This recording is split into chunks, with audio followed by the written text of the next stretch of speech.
choose God above all else.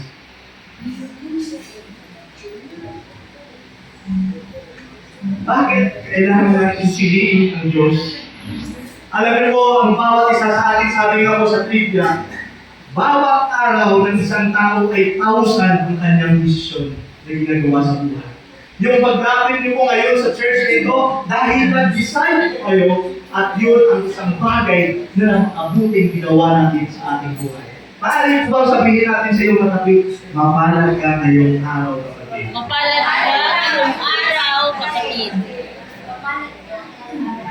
Alam nyo, bakit nagtagalog ako? Nung una ko kasi, nung nakilala ko ang Diyos, doon ako sa Tarlac na ka-encounter ni God.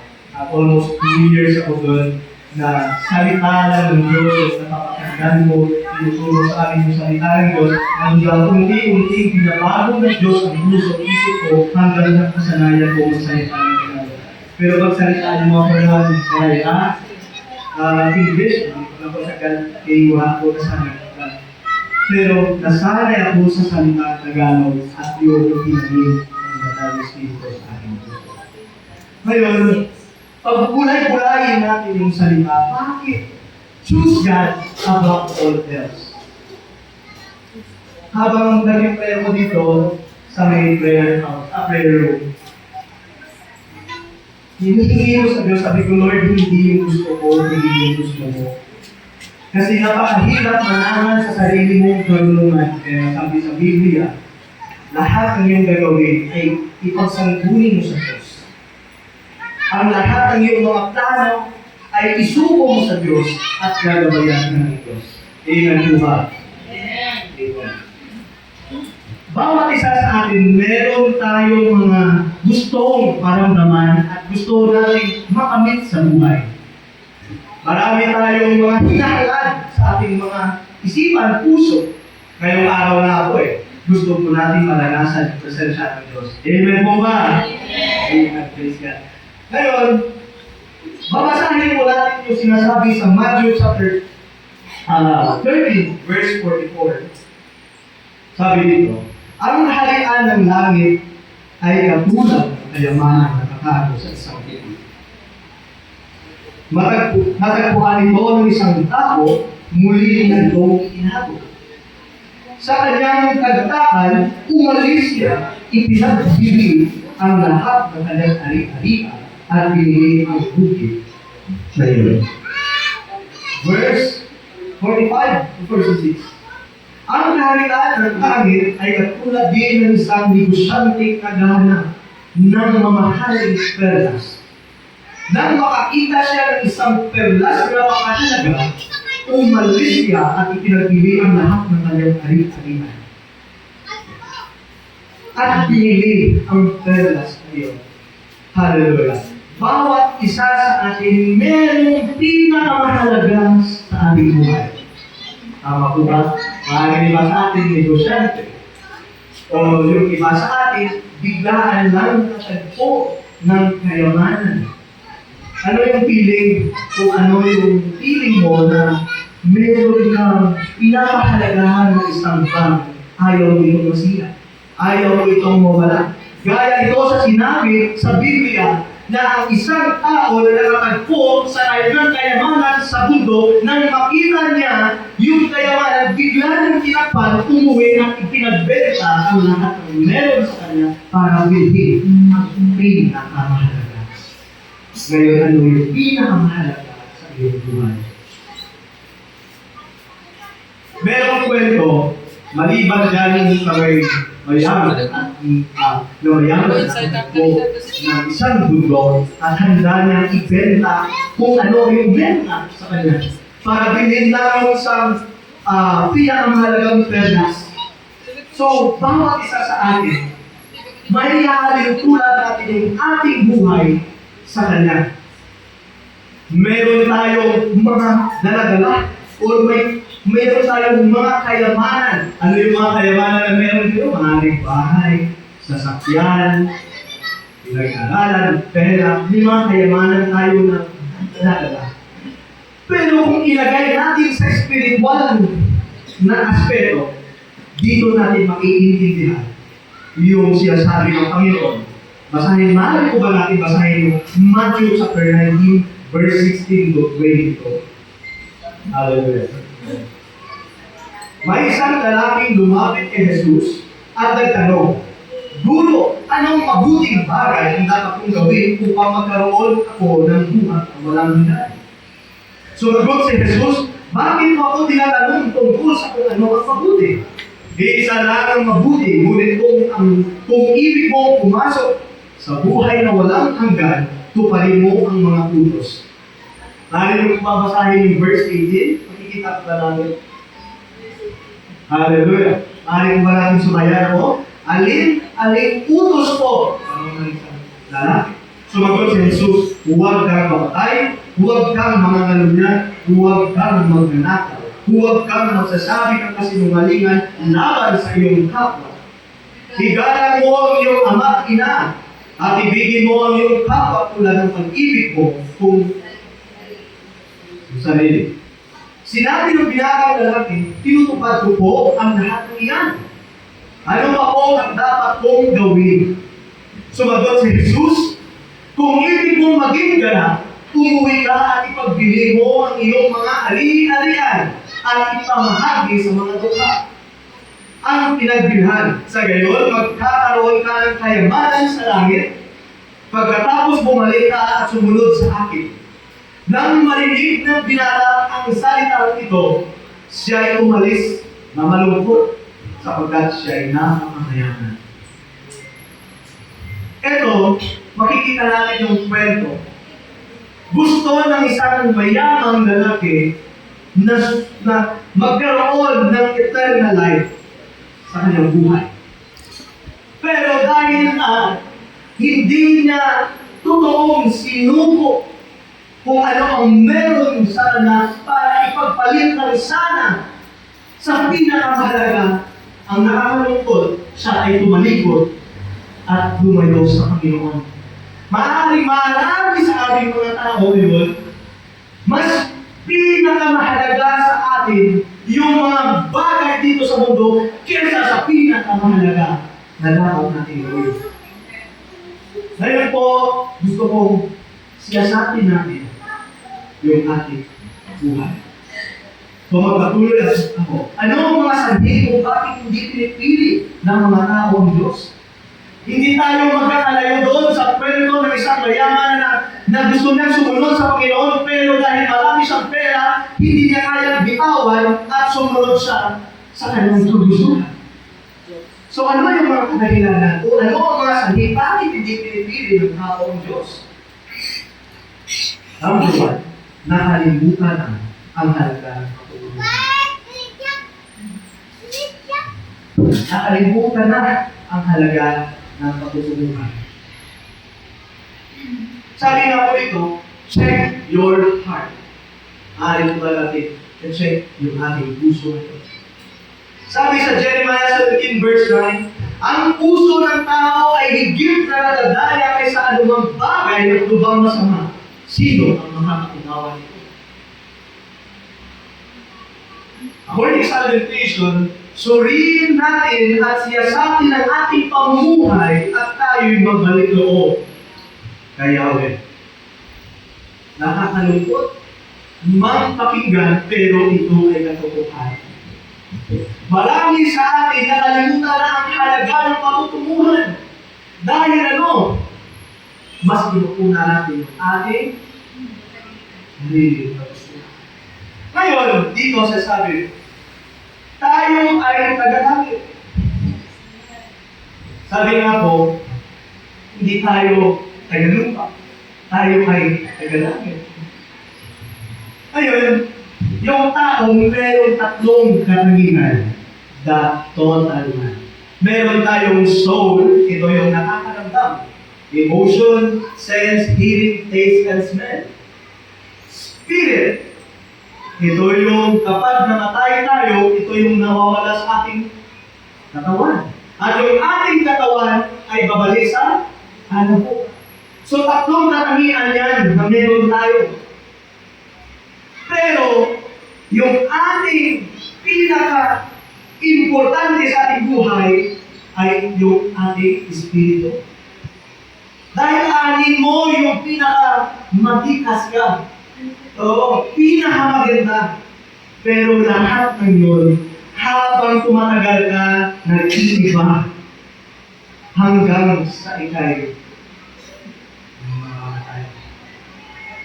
Ngayon, pangatlo, wala na ang lahat ng paghihirap dahil na tayo ay tagalangit. Sabi nito, 2 Corinto 5 verse 1. Nalaman natin na kapag nasira ang ating katawang lupa, ang bahay na ating tinitirhan, ngayon, ito ang ating katawan, tayo ay may tahanan sa langit, isang bahay na hindi gawa ng tao, kundi ginawa ng Diyos, at ito'y magpakailanman. Sabi sa John 14 verse 14:2-3, sa bahay ng aking Ama ay maraming tirahan. Kung hindi ito totoo, sasabihin ko ba sa inyo, pupunta ako roon upang ipaghanda ko kayo ng lalagyan, at kapag naipaghanda ko kayo ng lalagyan, ako'y babalik at isasama ko kayo upang kung saan ako naroon ay naroon ninyo. Hallelujah! Grabe yung Panginoon. Kung isip-isipin mo, yung ating buhay dito sa mundo ay panandalian na. Pero may pinakamahalagang ginawa ng Panginoon Hesus, yun yung ating titirhan sa langit. Lagi natin isipin ang ating buhay dito sa mundo, lahat ng pagpapagod mo, lahat ng paghihirap mo dito sa mundo, ano man yung pinakamahalaga ngayon, meron ka dito sa mundo, lahat ng ito ay temporary. Lagi natin tandaan na ang kamatayan, hindi yan masasabi, ngayong araw mamamatay ka. O bukas mamamatay ka. Pero yung kamatayan ay sigurado. Kapag ikaw at ako ay dumating sa ganyang punto, masasabi mo ba makakatira na doon sa bahay mo sa langit? Number 4, tayong lahat ay haharap sa pagbubuo. Sabi doon. Sa number 3. Wala na ang lahat ng maghihirap. Ito sabi ng Panginoon, papahirin niya ang bawat luha sa kanilang mga mata. Wala nang kamatayan, kalungkutan, pag-iyak at sakit sapagkat lumipas na ang dating mga bagay. Dito sa mundo, meron tayong nararamdaman. Number 1, arthritis. Ako kung nakakaramdam ng kalungkutan, masakit. Minsan, naranasan natin yung sakit, kahirapan, at minsan nga maraming problema. Pero dito sinasabi, pupunasan ng Diyos ang iyong luha at wala na doon pagtangis sa langit. Wala na doon kahirapan, wala na doon sakit. At ang lahat ng doon sa langit na naranasan natin dito sa lupa ay magkaiba. Doon sa langit, wala nang lahat. Lahat doon sa langit ay kasiyahan. Excited po ba tayo mapunta sa langit? Naalala ko dati nag-aaral kami sa Rema. Meron akong classmate, ang talker, kami mag-months. Nakaikot kami hawak kamay. Noong narinig ko, sabi niya, napuspos eh. Sabi niya, Panginoon! Sabi niya, gusto na kitang makita. Nakapagkinabahan ako. Isip ko, gusto niya na ba talaga mamatay? Pero yung ibig na sana sabihin, Lord, gusto kitang makita ngayon at maranasan ngayon. Minsan, tayo mga tao, sa prayer natin, hindi tayo aware. Diba? Minsan dahil sobrang puspos natin, ano yung nalabas natin yung so doon ako natawa. Ngayon, number 4, tayong lahat ay haharap sa pagbubuo. Sabi nga po dito, itinatadhana sa mga tao ang mamatay ng isang beses lamang at pagkatapos ay ang pagbubuo. Sabi sa Bible, mas mabuti pang dumalo ka sa may mga patay kesa magdalo ka sa may birth. Totoo? Dahil, kapag nakaharap ka sa kamatayan, doon mo naiisip, saan din ako mapupunta? Minsan, kung sobrang saya, hindi mo na naiisip o binibigyan diin na ang iyong buhay ay may hangganan. Minsan, nakikita natin yung kabako. Kapag hindi natin binigyan ng malalim na kaisipan, parang wala lang sa atin. Pero yung totoo, dami tayo. Pero yung tanong, kapag tayo ay namatay, hindi tayo makakaiwas sa paghuhukom. Lahat tayo ay haharap sa Diyos at huhukuman tayo ng Diyos. Sabi nga po sa Roma chapter 14, verse 12, kaya ang bawat isa sa atin ay magbibigay sulit ng kanyang sarili. Ano man nilo yung ginagawa mo? Ginagawa namin. Lahat ng ito ay magsusulit natin sa Diyos. Hindi natin maaaring dayain ng Diyos. Maaaring madaya mo yung katabi. Madaya mo ang ibang tao. Pero yung lahat ng ginawa natin dito sa mundo ay pagsusulit natin pagdating doon sa harapan ng Diyos. Number 5. Ang buhay ay kaalaman.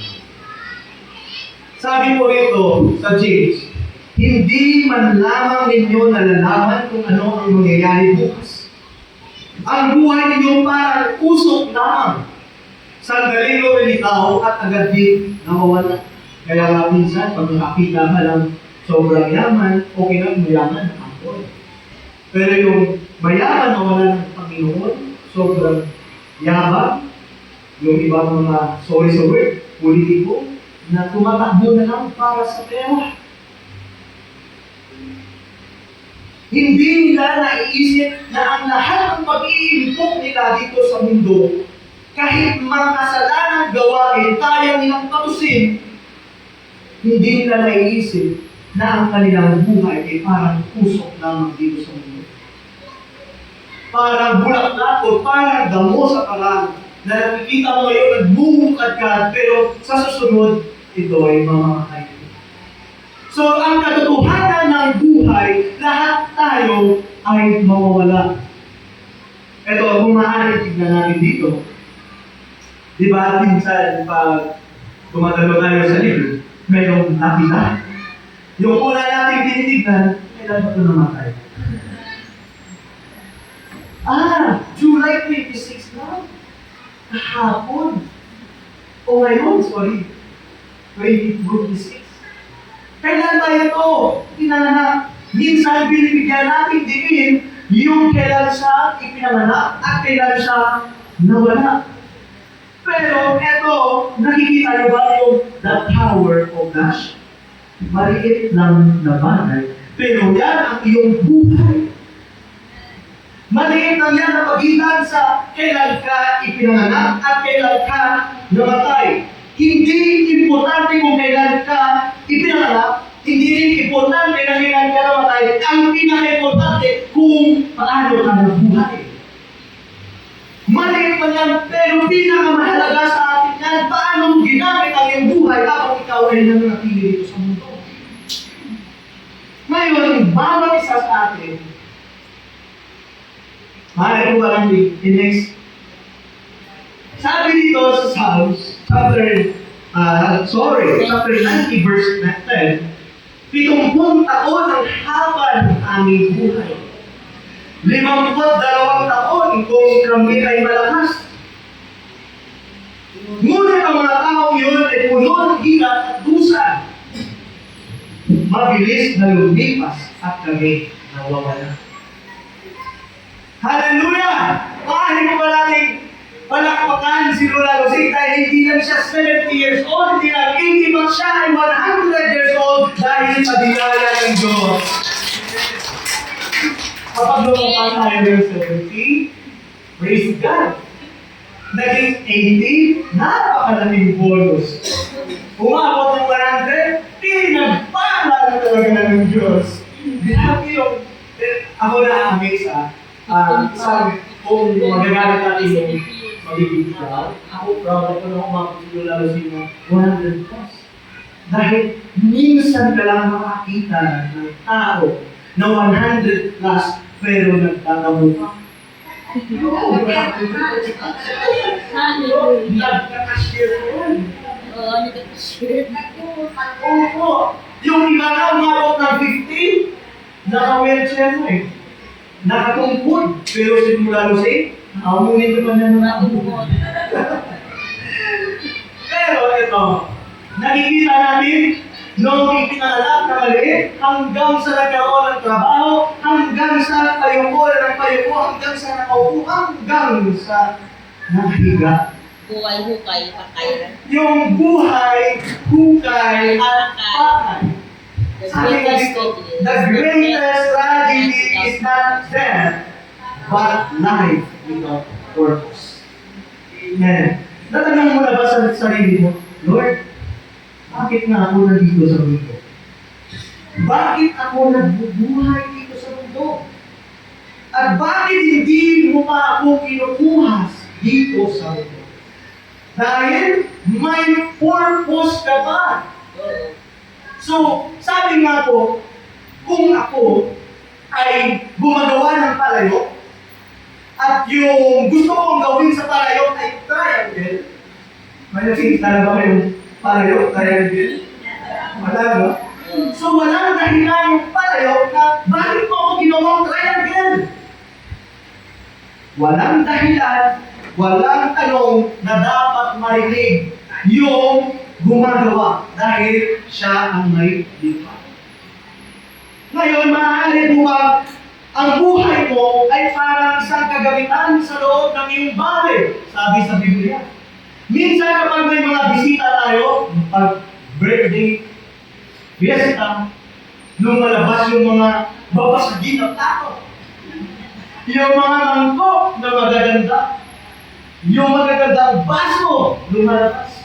Pero kung wala, yung ating tato, puno na ng gasgas, maitim-itim na, kahit may basag, okay lang yan. Pero, yung buhay natin, parang ganyan. Naka-display tayong lahat at kanya-kanya, may kanya-kanyang dahilan kung paano ito ginagamit. So ngayon, yung iyong buhay, ano ba ang gusto mong klaseng kagamitan sa loob ng bahay? Gusto mo ba maging gurma? Gusto natin maging espesyal na kagamitan na tuwing may bisita sa sabi, wow, ang ganda naman ng baso. Wow, ang ganda naman ng iyong plato. Saan ito nabili? Yung ating paglilingkod sa Diyos, bawat isa sa atin ay may kanya-kanyang talian at kanya-kanyang purpose na kung paano pagkagamitin ng Diyos para sa niyang kapurihan. Kung ako may ari yung bahay, kayo lahat, papasok, bibigyan ko kayo ng pinakamagandang plato. Ang Diyos, gusto niya habang tayo nandito sa loob ng simbahan, gusto niya tayong gamitin doon sa labas para makita ng mga tao na ang Diyos ay makapangyarihang Diyos. Tayo yun. Walang ibang gagamitin ang Diyos kundi tayo. Amen. Tutuloy ko na po, baka hindi na tayo habol sa oras. Ito, hindi na naka-focus ang buhay sa Panginoon. Nakakalungkot to, minsan, nawawala tayo. Nawawala tayo sa totoong takbuhin natin bilang mananampalataya. Okay lang kung hindi mo ba nakilala ang Panginoon. Pero kapag ikaw ay nakakilala na sa Panginoon, maaari mong halintulad ang iyong sarili na ikaw ay sumasali sa takbuhin. Ano ba yung ginagawa ng isang atleta? Hindi yan kumakain lang. Hindi yan dahil siya ay matalino o magaling. Ang lahat ng kanyang tagumpay dahil yan sa kanyang disiplina. Dahil yan sa kanyang pagsasanay sa kanyang sarili. Kaya hindi siya nawawala sa takbuhin at kanyang lagi kapapagtagumpayan. Ngayon ang tanong, sabi dito, hindi na ako sa buhay sa Panginoon. Wala na ang pag-ibig sa Diyos. Maaari ko bang tawagin yung dalawa, si Joshua at si Ken? Tapos dito sa gitna, may papagawa ko sa inyo. Eto, hawakan niyo yung dalawa. Ikaw sa dulo. Ito ang Diyos. Ito naman, talo. Hanggang matapos, dyan na yun, ha? Sabi nito,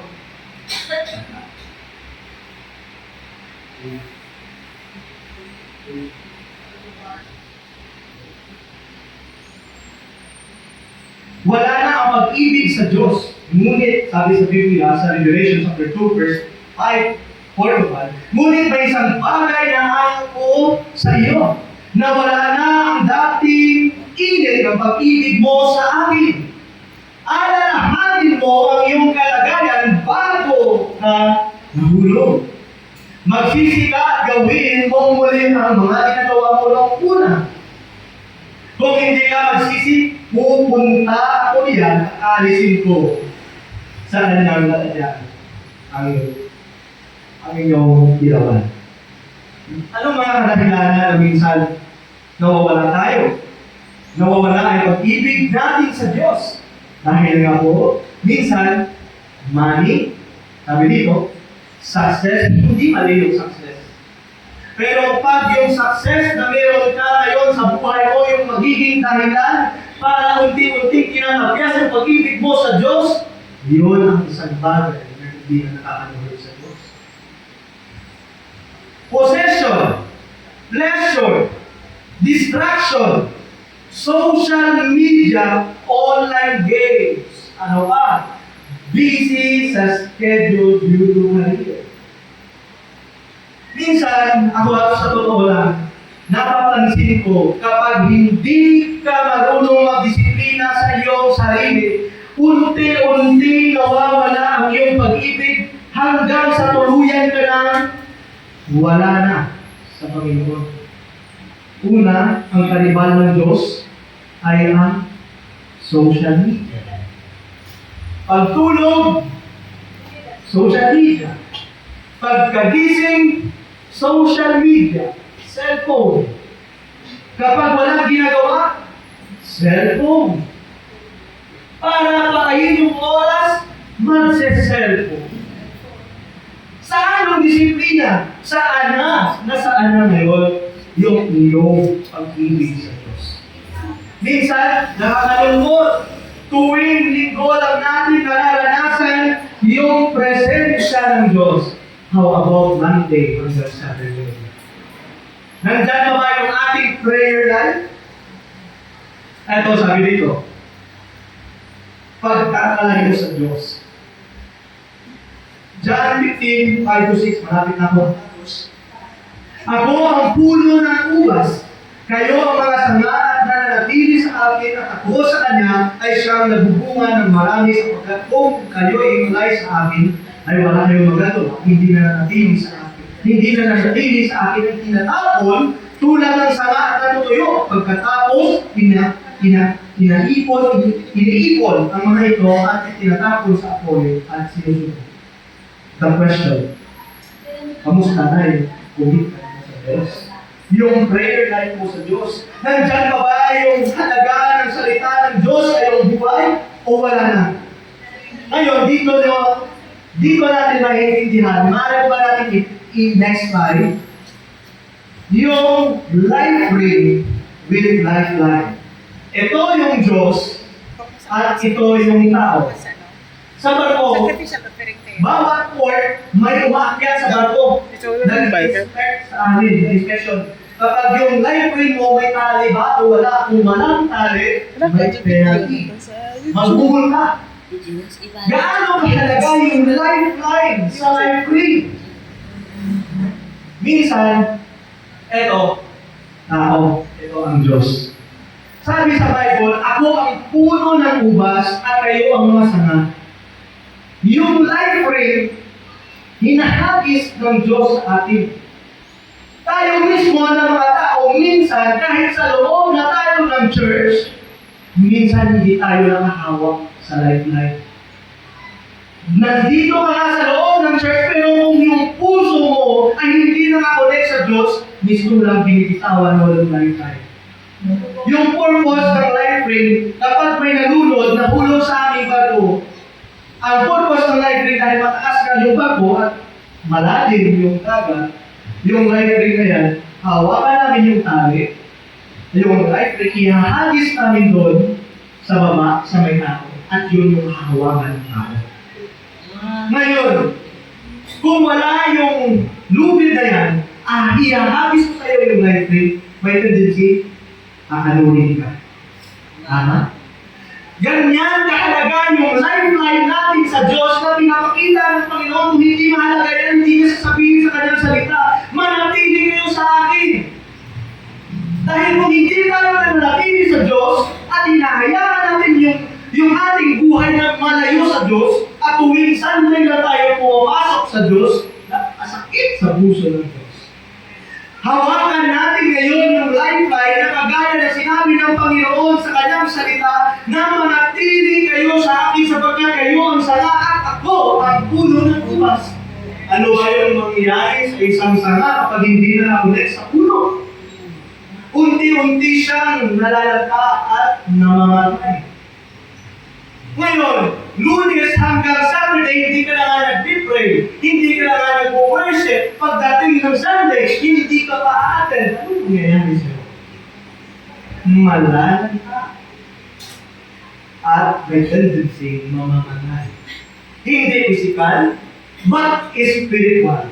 Anong sabi ng Diyos sa kanyang salita? Ang hindi na nakatili sa akin ay tinatapon na tulad ng sanga at natutuyo pagkatapos ng ipon ang mga ito. Ay tinatapon sa apoy na sinusunod. Ito yung halaga. Kapag life ring, hawak ko, kahit alurin mo na ako ng alon, kahit saan man ako makagpad, hindi ako nalayo sa Diyos. Tama? Tama. Ganyan kahalaga yung pag-connect natin sa Diyos. Pero kung hindi natin binibigyan talaga ito, mas mabilis tayong anurin ng mundo. Mas binibigyan natin na talaga yung mundo. Kaya nalulungkot yung Diyos. Kaya paalala sa ating lahat yun. Okay. Salamat mga po. Eto, sabi dito, next slide, mas inuuna ang kagustuhan ng salibutan. Ito, simple lang pero nakakadulong ng ating puso. Sabi dito, you can serve two masters at the same time. Matthew 6 verse 24, ito palagi na ako matatapos, mga 5 minutes and 2 hours. Nakapit na. Walang aliping maglilingkod ng sabay sa dalawang Panginoon. Sapagkat kapuutan niya ang isa at iibigin ang ikalawa. O magiging tapat siya sa isa at hamakin ang ikalawa.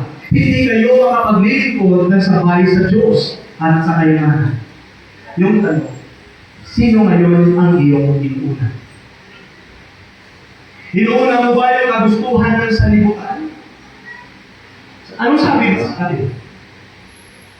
Huwag ninyong ibigin ang sanlibutan. Huwag ninyong ibigin ang mundo o ang mga bagay na nasa mundo. Ang umiibig sa mundo ay hindi umiibig saan? Kanino? Sa Ama. Sapagkat lahat ng nasa mundo, ang masamang nasa ng laman, ang pagnanasa sa mga nakikita ng mata, at ang pagmamayabang sa buhay, ay hindi mula sa Ama, kundi sa mundo. Ang mundo at ang lahat na nagnanasa rito ay lumilipas. Ngunit ang sumusunod sa kalooban ng Diyos ay nabubuhay magpakailanman. Ano sabi? Ang lahat na sumusunod sa mga mundong bagay ay lumilipas. Pero, ang nabubuhay sa Diyos o sumusunod sa kalooban ng Diyos ay mabubuhay magpakailanman. Diretsuhin ko na. Mas inuuna, sabi na dito, ang nagustuhan ng salibutan. Saan ka dinadala ng iyong mga bagay? Pero, ikwento ko po sa inyo, bakit ako naglilingkod sa Diyos. Babasahin ko muna yung Matthew 7, verse 13-14. At yung aking kwento ay itutuloy ko na lang sa susunod kung meron pa. Sabi nito, pumasok kayo sa ipot na pintuan, sapagkat maluwag ang pintuan at malapad ang daanan patungo sa kapahamakan. At marami ang pumapasok doon, ngunit makipot ang pintuan at mabato ang daang patungo sa buhay at kakaunti ang nakakakita niya. Ngayon ang tanong, saan ka pinadalanan ng iyong hapon? Sa makipot ba na daan? O sa manlap na daan? Ikaw, lamang ang nakakaalam na. Alam niyo po yung aking buhay ko. Hindi po perfect. Marami din ako pinadaan sa aking buhay bago ako tumayo po sa nakakaalam. Naalala ko pa po dati ang aking buhay nung bago ako hulihin ng Diyos. Gusto ako hulihin ng pulis. Sa edad ko naman na 14, naging makulit po sa amin. At nakilala ko, napaka-cute guys. Napaka-kulit. Tatlong maaralanin yung nag-out sa akin. Hindi lang halata dahil ginagawa ng puso. Naalala ko dati yung Gimbal National High School, lulunan ko yung PTA president. Hindi ako makapasa-pasa sa first year. First year pa lang yun, ha? Lula ko, may dalang sharing pan. I-donate para papasabihin ako ng aking advisor at kausapin lahat ng teacher. Pero nakakalungkot, hindi man ako umabot ng third year. Noong second year ako, kinik out ako dahil may pinasok kaming kaguluhan o something. Naalala nyo dati yung ratsaka na balita. May transferin na sa Ibaras, 18 years old. Hindi ko maintindihan bakit sa dami-daming i-invite na mag-marijuana yung security guard pa. Kami lahat, meron kasing stage siya sa school. Dalawa, isa yung para sa class ceremony, yung isa, doon sa likod, medyo hindi na masyado tinatag. Doon kami gumagawa. Until na, siguro, gusto niya siguro maging malakas, transferee, in-invite niya, yung in-invite niya pa, yung security guard, ibigan ng mga pulis. Kaya naratsala yun Tapos sabi niya sa amin, sabi niya, hintayin niyo ako doon sa likod, sa stage. Sabi na, niyaya niya pala si Matan, yung pangalan ng security guard. Tapos sabi niya, sige, kung lang doon, susunod sa akin, hindi ka pala, pulis yung dalang dyan. So, hindi na namin yung mga pulis yung packet, inuulin siya. Hindi siya lang naman nakipag-usap doon, Jonathan. Hindi na binanggit na mga pangalan. Pero madami pa mga bagay na talagang nakapagbigay ako ng kahihiyan sa aking pamilya. Hindi ako perfect, hindi perfect yung aking pamilya. Lumaki ako na rebelde sa aking pamilya. Lumaki ako na rebelde, hinanap yung pag-ibig na hindi ko matagpuan sa loob ng mga itinanap ko sa mga buhay. Talaga hanggang dumating yung point na yung edad ko, 15, marami na akong bisyo na ginagawa sa buhay. Yung dito ko, ulit-ulit. Yung dito ko, naalala ko dati, isa akong gulo ng hospital. Yung 15 wala ko, talagang gulo kami sa basa. Kahit lahat ng masunoy, mga masunoy pa sa bulero doon, pinalakan niyo ko. Hindi lang ito, kapag 20 years old. Dati naalala ko, may nag-rumble kami sa basa. Dahil dumating yung point na yung trouble, pasukan ng trouble, yung pamilya ng lalaki, kasi nakalapan ko 23, siya 15, ako 15. Talagang nag-isan ng bote, marami ng mga grupo, nag-isan talaga. Until na ikinulong yung 23, ako hindi. Pero yung balik sa akin, lahat ng pamilya na gusto akong hantiin.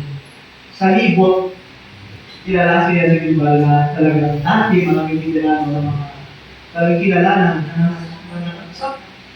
Dumating yung point na yung buhay ko talagang parang naging makitid na naman. Na hindi na ako makalakad na may kumpiyansa. Sabi ng tita dito ko, dalawa kami magkakapit. Sabi na, kung hindi kayo aalis dyan sa limbal, hindi na kami magsusupport sa inyo sa pag-aaral. Di ako, gusto-gusto ko alis kasi namin yung mga yung kapatid ko, nadamay lang. Added din siya sa computer. And, ikap ko yung story, no, dinadala kami sa kanya. Ako, 15 years old ako, pinadala ko sa kanya. Eh, yung talak na yun, Bible school. Hindi pa alam, Bible school. Eh, nag-yosi ako.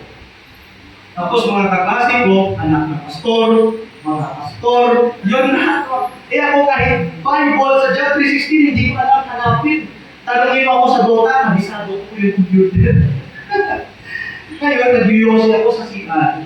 Nalaman ng Advent, pinik out ako. Sabi niya, kung loobin ng Diyos, babalik rin after 2 years, babalik rin. Nangyari na. Naalala niyo yung kwento, may isang isang lalaki nakita niya yung kayamanan sa mundo. Nung nakita niya, umuwi siya, pinagbenta niya lang lahat. Nung bumalik ko sa amin, man ako doon sa Rema, nakita ako, bumalik ko sa amin, naging worse pa yung buhay ko. Totoo yan, sabi sa Biblia. Kapag yung buhay ay nakita ng Diablo na malinis, babalik siya. At dadala pa siya ng marami. Naging worse ako. Sa second year high school ko, tinransfer ako sa partition. National high school, yung lolo ko yung principal ko. Lahat ng mga teachers, kinausap niya, yung dito ko nag-donate ng panggawa ng garden. Pinapasa ulit ako, naging third year ako, eh hindi man lang ako nag-aral ng mabuti. Dumating yung time na yun, nagkagulo na yung buhay ko, at na yung kaibigan ko, dati kasi yung tambayan namin sa likod ng market sa Gimay, yung simbahan, yung mga kaibigan ko, yung kumakatay ng mga baboy, lahat ng mga kaibigan, doon mo lahat makikita, yung makikilala. Kaya yung edad ko, 15, hindi ako sumasama sa mas mabata sa akin, mas sinasamahan ko yung 30 plus, 20 plus, hindi ako sanay sa mas bata. Ngayon, na yung kaibigan ko, naisulat na pa yung pangalan niya sa pinigyan. Naging worse kasi yung buhay ko. Ginag-tension na yung mga pulis, yung tito ko na isa, nagtatrabaho sa pinigyan, tinigyan niya, sabi niya, huwag na tayo sumamagal. At doon yung point na pinabalik ako sa nala. Doon ko na totoo na nagkakaan ng Diyos. Nung habang ako'y nag-aaral doon sa Rema, doon ko naunawaan yung pag-ibig ng Diyos. Dati kasi hindi ako naniniwala eh. Dumating pa yung point na binumura ko ng Diyos. Totoo po yun. Dumating yung point, yung edad ko na 15, yung uso dati, yung chemical romance, yung kaibigan ko, anti-Christ, naging anti-Christ na din ako. Kasi hindi ko makita sa pamilya ko yung totoo pananampalataya sa Diyos. Pero yung napakabuting bagay na ang Diyos na binura ko, yun din pala yung Diyos na magbabago sa akin. At nandito ako. Amen. So habang nag-aaral ako sa Rema, parang ako yung isang tao na nakakita ng kayamanan sa taas ng mundo. Nung nakita ko at the age of 15, tinakpan ko, umuwi ako, binenta ko lahat hanggang sa wala na akong matira sa sarili. At doon ako nag-decide na sumunod sa Diyos. Nung nag-aaral ako, nasabi ng pastor, sabi niya, lahat tayo ay pinako sa krus. Kaso, hindi na natin maramdaman ang bisa na ginawa ng Diyos sa atin dahil binubulan tayo ng mundo. Akala ko dati, kapag uminom ako, gumamit ako ng mga pinagbabawal na gamot, doon ako sasaya.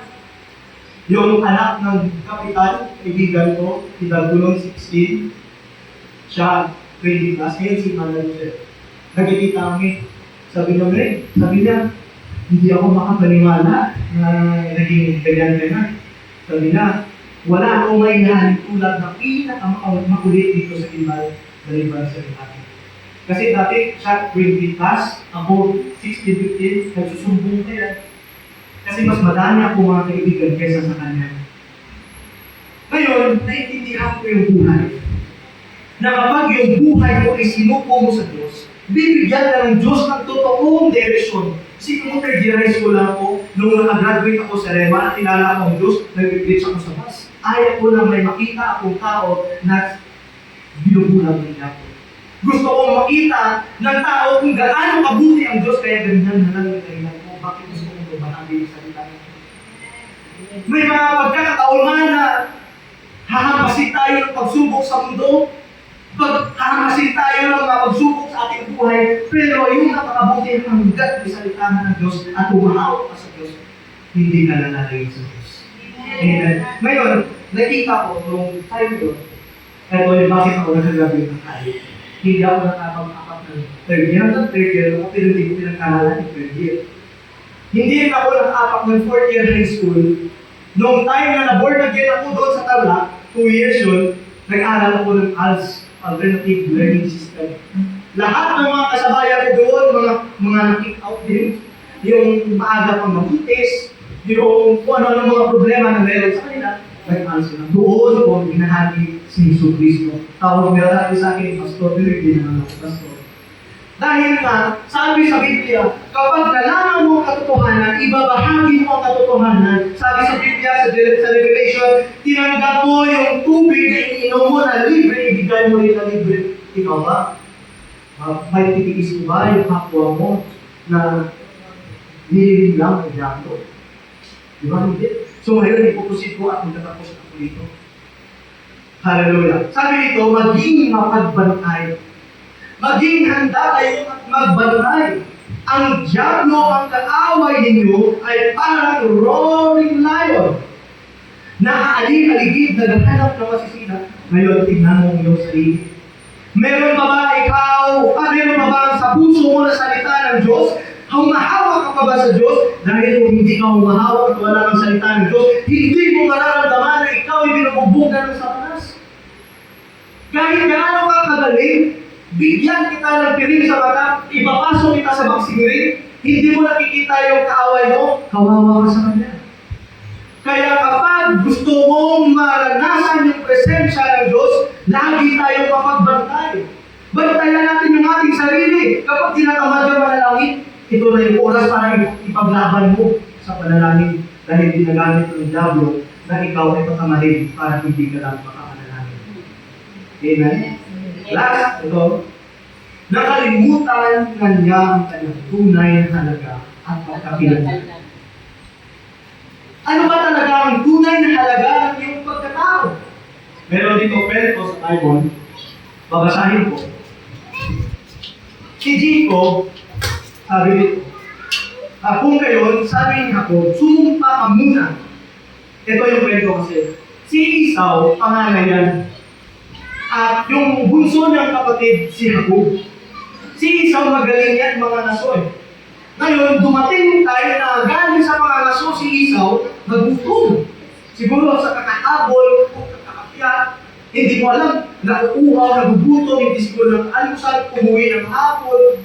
Nung sa sobrang gutom niya, nakita niya si Jacob na nagluluto, habang binabasa mo ito, natutuwa ko eh. Kasi doon ko na iintindihan dahil minsan sa pagkain, ayaw mong ibigay ang iyong birthday. Ito, sabi niya, bigyan mo naman ako ng iyong niluluto. Ito, sagot niya ako. Kung gayon, sabi niya ako, sumumpa ka muna. Sumumpa ka si Esau. Sabi niya, ibigay mo sa akin yung birthright mo. Sabi niya, sige, aanin mo pa yung birthright ko kung mamamatay na naman din ako sa gutom. Grabe, no? Ito yung sabi ko, sumumpa ka muna. Bata, sumumpa ka muna. Dito, sabi niya, sumumpa ka na si Esau at ibinigay ni Jacob ang karapatan ng pagiging pangaray. Ibinigay naman ni Jacob kay Esau ang niluto niyang gulay at sinigyan pa ito ng tinapay. O, di ba? Sabi na nakita, tinigyan mo na ng kulang, may tinapay pa. Bonus! Sabi dito, matapos kumain, uminom, umalis na agad si Esau. Iyon lamang ang halaga sa kanya ng kanyang karapatan bilang hanggang dito. Huwag mo ipagpalit ang walang hanggan sa pananalian. Dito natin makikita, itutuloy ko sa verse Matthew 4 verse 9, sinasabi niya kay Jesus, ibibigay ko sa iyo ang lahat ng ito kung ikaw ay lulubog at sasambahin mo. Minsan hindi natin napapansin sa ating buhay na ipagpapalit na pala natin yung pinakamahalagang bagay kesa sa panandali ng bagay. Ngayon, yung tanong, ano yung mga bagay na minsan inaalok sa iyo ng Satanas para ipagpalit mo lang ang iyong totoo eternity na talaga. Sabi dito, bakit sabi dito sa Satanas na luluhod at sasabahin mo ko dahil nagpapasting ko si Jesus? 40 days na nagpapasting si Jesus. Nung nagpapasting si Jesus, lumapit si Satanas sa kanya, idinala siya sa pinakamataas na bundok, at nung nandun sila sa pinakamataas, nakatanaw ni Jesus Christ ang lahat ng mga ari-arian, lupa, o anumang mga natatanaw ng mga bagay. Sabi ni Satanas, nakikita mo yan? Ibigay mo lahat yan sa'yo, basta lumuhod ka lang sa akin. Tayo minsan, dahil sa pride, pinakamataas yung hangarin natin.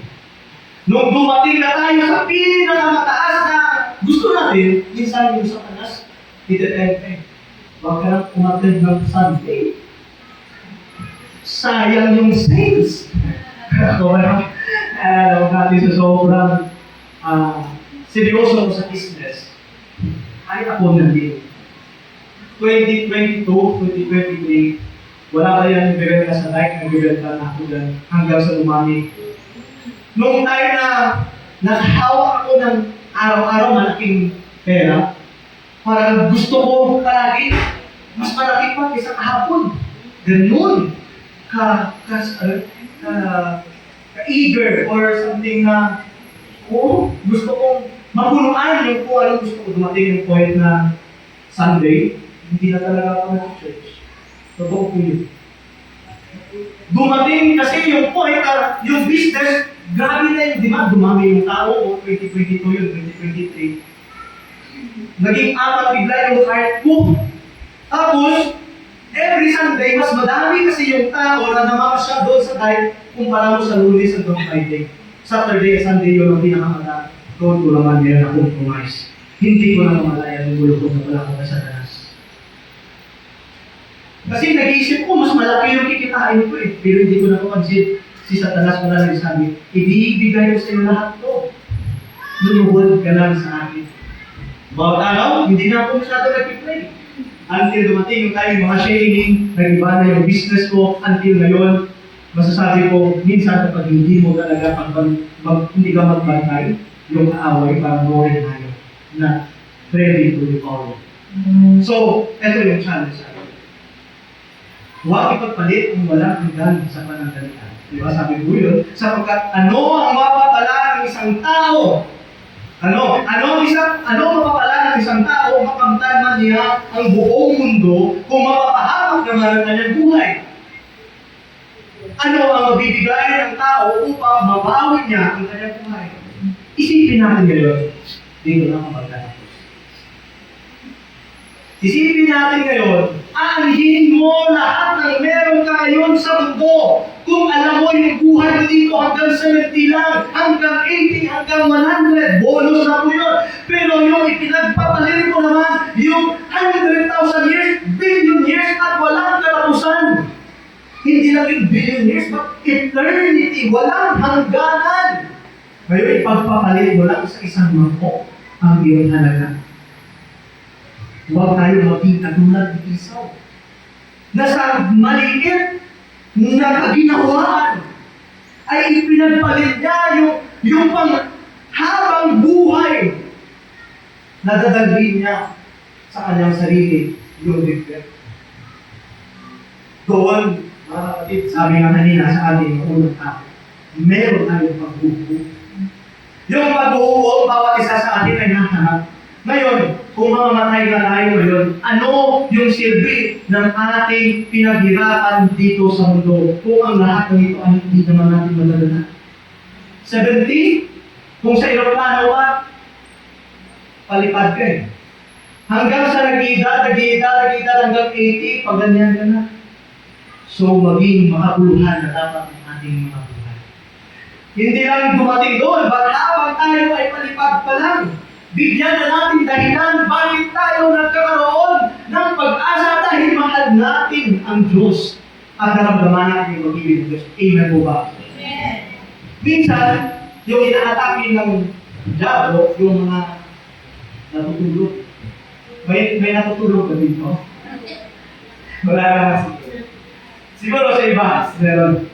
Ngayon, ito. You can change your past, but you can determine your future. Past mo yan eh. Hindi mo na kayang ibalik na. Charge to experience. Pero yung pinakamahalaga ngayon sa'yo ay alam mo kung ano yung mangyayari sa'yo sa pinakaharap. Nakadepende ngayon kung paano mo aayusin yung future mo na kasalalay mo. Amen po ba? Hindi pa po din lahat. Amen? Ito, mga paalaala at pagkakaan. Totoo na po dito talaga mga kapos. Alalahanin mo ang iyong manlilikha. Sabi dito. Hindi ko na po pabasahin. At magpuproceed ako dito sa mga chapter 12, 13, para hindi masyadong tumagal. Sa kabila ng lahat ng ito, isa lamang ang aking masasabi. Matakot ka sa Diyos at sundin mo ang iyong mga utos ang kanyang mga utos sapagkat ito ang buong katungkulan ng tao. Lahat ng gawin natin, hayag patuloy, mabuti kung masama, ay ipagsusulit natin sa Diyos. At ito yung tugtong niya, si Kristo Jesus ang ating kailangan. Amen. Nang kwento, yung bulag ito, pangalan niya si Bartemius. Si Bartemius, matagal na siyang nakaupo sa labas ng pintuan ng Jericho. Yung purpose ni Jesus, pupunta sa Bethlehem. Pero matadaanan niya muna yung Jericho at doon si Bartemius. Tignan natin yung kwento ni Bartemius. Si Bartemius, anak ito, Timio. At simula pa ng bata siya ay bulag. Ngayon, babasahin natin. Nang marinig ng bulag na ang nagdaraan ay si Jesus na taga Nazareth, pinagsabihan siya ng mga taong naroon, taga Nazareth, sumigaw siya ng sumigaw. Sabi niya, Jesus, anak ni David, mahabag po kayo sa akin. Sabi niya, pinagsabihan siya ng mga taong naroon upang tumahimik. Ngunit lalo pa siya nagsisisigaw. Sabi niya, anak ni David, mahabag po kayo sa akin. Sabi niya, tumigil si Jesus. Nakuha niya yung atensyon ng Panginoon. At ang sabi ng Panginoon, dalhin niyo siya dito. At tinawag na nila ang bulag. Yung pinagaling ko, pinagalitan siya, pinatahimik. Ito naman yung sunod. Kung sinabi ni Jesus, dalhin niyo siya rito. Ang sagot naman ng mga tao sa kanya, lakasan mo ang iyong loob. Lakasan mo ang iyong loob. Tumayo ka. Ito, ipinatatawag ka ni Jesus. Sabi nila, nung tumayo ang lalaki, sabi niya, inihagis niya ang kanyang balabal, paluksong tumayo at lumapit kay Jesus. Ano ang gusto mong gawin ko para sa iyo? Sabi ng Panginoon. So, ang bulag, Guro, gusto ko pong makakita ulit. Sinabi ni Jesus, makakaalis ka na, magaling ka na tayo sa iyong pananampalataya. Noon din, makikita siya ulit. Nakakita siya ulit. At sumunod. Yung point is, ano ngayon yung kondisyon ng buhay mo? Na huwag mong dapat palagpasin yung oras na ito para sumigaw ka sa Panginoon. Huwag kang makinig gayon sa binubulong ng away sa iyo na hindi ka na nakakatakas. Mas lalo mo dapat ngayong oras na itong pagkakataon, huwag mong palampasin na ang Panginoong Jesus ay nandito sa kanyang tahanan. Maaari po ba ngayong lahat ay huwag natin isirado ang ating isip, ang ating puso, at mas lalo tayong sumigaw, Panginoong Jesus, mahapad po kayo sa akin. Huwag mong hayaan na ang iyong kondisyon ngayon ay gagapusin ka. At ito ang sundin natin. Sabi dito, sabi niya, nung sumigaw yung bulag, Panginoong Jesus, mahapad po kayo sa akin. Minsan tayo nahihirapan sa buhay. Tama po. Meron tayong mga pinagdadaanan sa buhay. Pero kapag tayo ay sumigaw sa Panginoon, ang Panginoong Yesus ay hindi piling, hindi bulag, para ikaw ay talikan at ikaw hindi pakinggan. Sabi nga dito, nung narinig ng Panginoong Yesus, narinig niyo siya dito. At ito ay pinakakaganda. Nung palapit, nung pinapalapit ng Panginoong Yesus ang bulan, yung kanyang balaban, hinahagis na. Hinahagis na. Hinulog niya, itinapon niya. At doon sa palukso na tumayo. Alam niyo po, yung pulubi ng bulan na yan. Grabe yung halaga ng balaban sa kanyang buhay. Kasi kung wala siyang balaban, yan yung pananggalan sa lamig. Kung siya'y natutulog, yan yung ginagamit ng pumo nung siya'y natutulog. Eto ngayon, nung ginagis niya ang kanyang balaban para tayo rin, ano ba yung mga balaban na meron sa buhay mo yun? Na dapat mong ihagis, na dapat mong bitawan, na dapat iwan para sumunod sa Panginoon. At ito yung training point, tinanong siya ngayon ng Panginoon, ano ang gusto mong gawin ko sa iyo? Kung ikaw at ako, merong mga balaban sa buhay, huwag natin hayaan na mas pipiliin natin yung balaban kesa sa miracle na gagawin ng Panginoon. At dito na ako magtatapos. Kapag tatanungin ka ngayon ng Panginoon, ano ba ang gusto mong gawin ko sa iyo? Sumagot ang bulat, gusto kong makakita mo Panginoon. Kung ikaw at ako ay tatanungin ng Diyos, ano ba ang gusto mong gawin ko sa iyo? Maaari ko ba tayong lahat ay tumayo?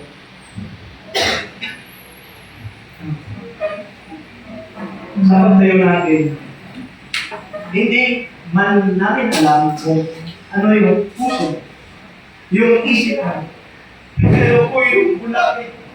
Sumigawan ng Panginoon, habang kayo sa akin, ang Panginoon ay puno ng mahabaging Diyos. Siya ay mahabaging Diyos. Tayong lahat ay kanyang pinili.